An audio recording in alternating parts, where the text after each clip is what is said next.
안녕하세요. 어머님의 말도 안 되는 합가욕으로 인해 진절머리가 나서 이혼을 결심하게 된 30대 여성입니다. 사실 처음에는 남편이라도 제 역할만 잘해주면 어떻게든 이 고비를 넘기고 잘 살아보려고 했어요. 그런데 남편은 자기 와이프 고생할 건 둘째치고 그저 어머님이 안쓰러워 어쩔 줄 모르더라고요. 그러니 어쩌겠어요. 애 끓는 모자 사이에 피 한 방울 안 섞인 제3자가 떠나줄 수밖에요. 이제 와서 이런 이야기는 해서 뭐하나 싶지만 그래도 남편 같은 인간하고 어쩌다 결혼을 해서 이혼까지 하게 된 건지 이야기하려면 상황 설명은 조금 해야 할 것 같아요. 이젠 남편이라고 부르기도 싫지만 편의상 어쩔 수 없이 남편이라 칭하겠습니다. 남편하고는 직장 생활을 하면서 알게 되었어요. 다만 같이 회사를 다닌 것은 아니고 제가 다니던 회사가 있던 건물 1층에서 카페를 운영하던 사람이었지요. 저는 어려서부터 결혼은 물론이고 연애에도 그다지 관심이 없었어요. 그래서 직장 생활을 할 때까지도 누구를 진지하게 만나본 적이 없었죠. 그런데 카페 주인이던 남편은 저에게 무척이나 적극적이었어요. 그래서 약간은 분위기에 휩쓸려서 연애를 시작했습니다. 그러다 정신을 차려보니 어느새 제가 남편과 결혼 이야기를 하고 있더라고요. 연애 당시 남편은 시부모님 명의로 된 아파트에서 혼자 살고 있었는데 결혼을 하면 저더러 그 집에서 신혼살림을 시작하자대요. 하지만 솔직히 내키는 제안은 아니었던 게 남편이 살던 아파트는 지은 지 30년도 넘은 오래된 건물이었거든요. 건물 곳곳에 금이가 있었고 가끔 수도꼭지에서 녹물이 나오기도 했고요. 그리고 세상 어떤 여자가 평생 한 번뿐일 신혼을 그런 집에서 보내고 싶어 하겠어요? 저도 마찬가지였습니다. 으리으리한 궁궐 같은 집은 아니더라도 최소한 마음 편히 쉴 수 있는 그런 집에서 신혼살림을 차리고 싶었지요. 그래서 남편더러 그 아파트 말고 우리는 우리 취향에 맞는 곳으로 가자고 했어요. 게다가 저에게는 일찍이 분양받아두었던 아파트가 있었거든요. 여담이지만 앞서 말씀드린 대로 결혼 생각이 없다 보니 또래들보다 일찍이 어떻게 하면 혼자서도 잘 살까에 대한 걱정이 많았고 그 걱정이 재테크에 대한 관심으로 이어졌습니다. 나중에 남한테 아쉬운 소리 안 하고 혼자서도 잘 살려면 적어도 혼자 먹고 살 방법은 만들어놔야겠다 싶었달까요. 그래서 또래보다 이른 나이에 아파트를 사게 되었네요. 아무튼 결혼 이야기가 나오던 당시를 기준으로 길어도 3년 안에는 입주할 수 있는 상황이었습니다.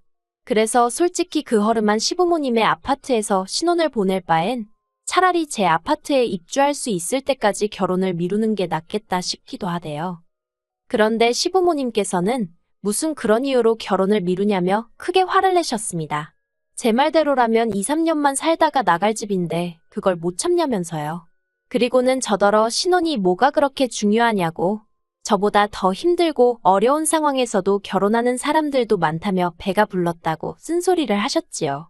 그래서 결국 울며 겨자 먹기로 남편이 살던 집에서 신혼살림을 차리기로 했네요. 하지만 결혼식을 앞두고 갈등은 그게 전부가 아니었습니다. 어찌됐든 집 문제가 해결이 되었으니 이제 더 이상의 잡음은 없겠지 싶었는데 하루는 어머님께서 당신 아들이 집을 해가는데 왜 너희 친정에서는 아무런 연락이 없냐며 예단하고 혼수에 관해 생각지도 못한 이야기를 꺼내셨으니까요. 그런데 그때까지도 저는 남편과 상의한 것은 아니었지만 예단에 대해서는 깊이 생각해 본 적이 없었습니다. 솔직히 제가 집을 해가는 상황이었으니 예단까지 해야 하나 싶었거든요. 그런데 어머님께서는 예단으로 어머님과 신우가 할 명품백 2개와 골드바를 요구하시대요. 뿐만 아니라 낡았으면 어떠냐고 2, 3년만 살고 나갈 건데 하시던 분이 리모델링 얘기를 꺼내셨지요. 당신이 알아봤는데 4천만 원 정도면 새 집처럼 고칠 수 있다면서 현찰로 4천을 주면 당신이 아는 분에게 고쳐달라 하시겠다나요? 게다가 저더러 어쨌든 신혼집이니 가전도 새로 좀 바꿔오라며. 정말이지 이 모든 이야기를 듣는데 어찌나 황당하고 어이가 없었는지 몰라요. 말문이 막힌다는 게 이런 거구나 싶었죠. 그래서 제가 어머님께 따지고 보면 저희가 들어갈 신혼집은 어머님 아버님 명의로 된 집이지 남편 집은 아니지 않냐고. 그런데 저는 제 명의로 된 말 그대로 제 집을 들고 간다고. 그런데 왜 제가 예단의 혼수에 리모델링까지 해야 하냐고. 이건 말이 안 되는 것 같다고 했어요. 그리고 이런 식이면 결혼은 못한다고도 말씀드렸고요.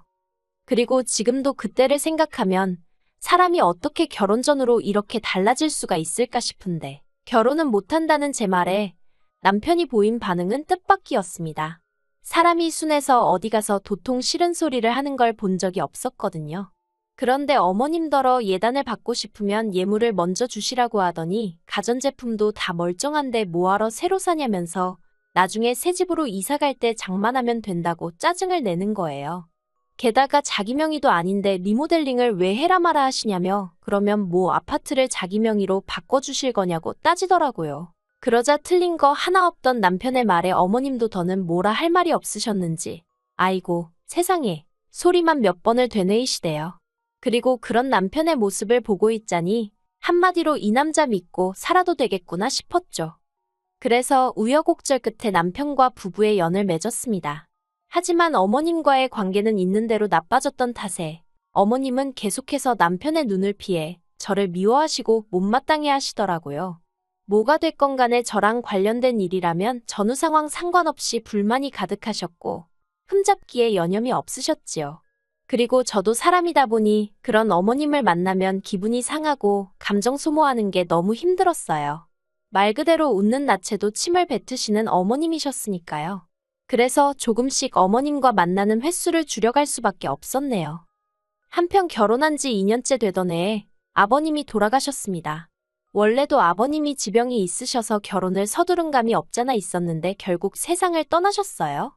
그리고 시부모님이 생전에 인꼬부부 같은 타입은 아니셨는데 그래도 아버님이 돌아가시니 뭐랄까 어머님이 힘들어하시는 게 눈에 보이더라고요. 그리고 그런 어머님을 보면서 남편도 무척이나 괴로워했고요. 그래서 그런 남편을 위해 어머님을 향한 제 개인적 감정은 잠시 뒤로 하고 어머님을 챙겼습니다. 어색하긴 했지만 그래도 어머님을 모시고 좋은 데 가서 식사도 하고 쇼핑도 다니고 제 나름대로 최선을 다해서 살가운 며느리가 되어드리려고 노력했어요. 그래도 싫은 소리와 불평불만은 여전하셨지만 그럴 때마다 고마워하는 남편을 생각하며 참고 참았습니다. 그런데 제가 혹시 괜한 짓을 했던 걸까요? 솔직히 어머님이 저에게 고마워하셨으면 했던 것도 아니고 어머님 좀 챙겼다고 유세 부리고 생색낼 생각도 없었습니다. 하지만 호의가 계속되면 권리인 줄 안다더니 어머님은 제가 잘해드리면 잘해드릴수록 저에게 요구하시는 바가 많아졌습니다. 어디 호텔이 식사가 맛있다더라.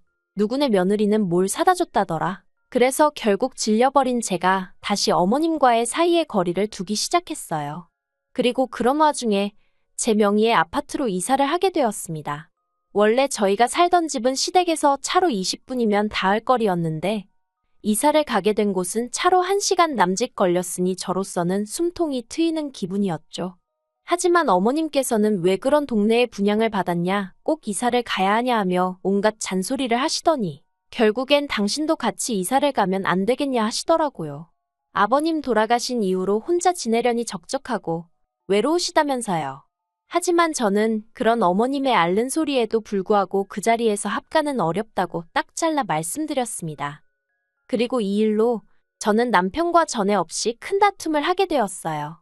남편이 저더러 말이라도 한번 생각해 볼게요 하면 어디가 덧나냐며 정말 너무한다고 소리를 질렀거든요. 제가 남편더러 어차피 같이 안 살게 확실한데 실없는 소리를 왜 해야 하냐고 받아치니까 혼자 되신 어머님을 보고도 아무런 느낌도 없냐면서 저더러 지독하다는 거예요. 그리고 그런 남편에게 저도 실망이 이만저만이 아니었습니다. 처음에는 남편 눈을 피해서 저를 무시하고 구박하시던 어머님이 언젠가부턴 아예 대놓고 저에게 면박을 주시고 억지를 쓰셨는데 그럴 때 남편은 단 한 번도 어머님한테 그러지 마시란 소리를 한 적이 없었거든요. 그래놓고 저한테는 지독하니 어쩌니 하는 게 어이가 없었죠. 뭐 아무튼 그래도 그나마 다행이라고 해야 할지 남편하고 대판 싸운 덕분에 합가 이야기는 쏙 들어갔어요. 그리고 이후로 평소와 다름없는 일상을 보내고 있던 어느 날이었습니다. 어머님이 목욕탕에서 넘어지셨다고 연락이 왔어요. 하지만 불행 중 다행으로 부상의 정도는 심하지 않으시대요. 병원 의사 말로는 손목 근육이 살짝 놀란 정도라서 너무 무리하지만 않으시면 금방 좋아지실 거라고요. 그런데 어머님은 그때부터 별것도 아닌 일로 집에 좀 와보라며 그렇게 저를 호출하셨습니다. 심지어 한 번은 주말 아침이었는데 당신이 약속이 있는데 머리를 감으려니 손목이 시큰거려 죽겠다며 저더러 머리 좀 감겨달라고 부르신 적도 있었다니까요. 그리고 그땐 정말 아무리 상대가 어머님이라고 해도 속에서 열불이 올라오는 걸 참을 수가 없대요. 솔직히 그동안에도 정말 우라가 치미는 걸 참으며 어머님이 부르실 때마다 갔는데 그 이유는 딱 하나였어요. 사람이 왜 아플 때는 별것도 아닌 일로 더 서럽고 서운하고 그렇잖아요. 그래서 그냥 한 달이면 낫는다니까 한 달만 참아보자 생각한 거죠. 그런데 정말 그날만큼은 도대체 며느리가 시녀도 아니고 이게 무슨 경우인가 싶은 거예요. 그래서 이런 이유로 부르실 거면 저 말고 남편을 부르시라고 화를 냈습니다. 그런데 그랬더니 그날 이후로 어머님이 더는 저도 남편도 부르시질 않대요. 그러다 지난달이었습니다. 남편이 돌아오는 주말에 어머님 댁에 좀 같이 가자고 하더라고요. 그래서 무슨 일 때문에 그러냐니까 뭐 이런저런 할 이야기가 있다대요. 어차피 더 캐물어봤자 말해줄 것 같지도 않고 그래서 알겠다 했습니다. 그리고 며칠 뒤 예정대로 시댁에 내려갔는데 현관부터 집안이 얼마나 어수선하던지요. 거실이며 안방이며 곧 이사라도 갈 것 마냥 곳곳에 상자들이 쌓여 있었거든요. 그리고는 곧이어 어머님이 당신이 할 이야기가 있다며 저더러 이리 와서 앉아라 하시는데 왠지 불길한 기분에 남편을 쳐다봤습니다. 그랬더니 남편이 제 눈을 피하대요. 지금도 남편이랑 어머님이 정확히 어떤 대화를 주고 받았던 건지는 모르겠습니다.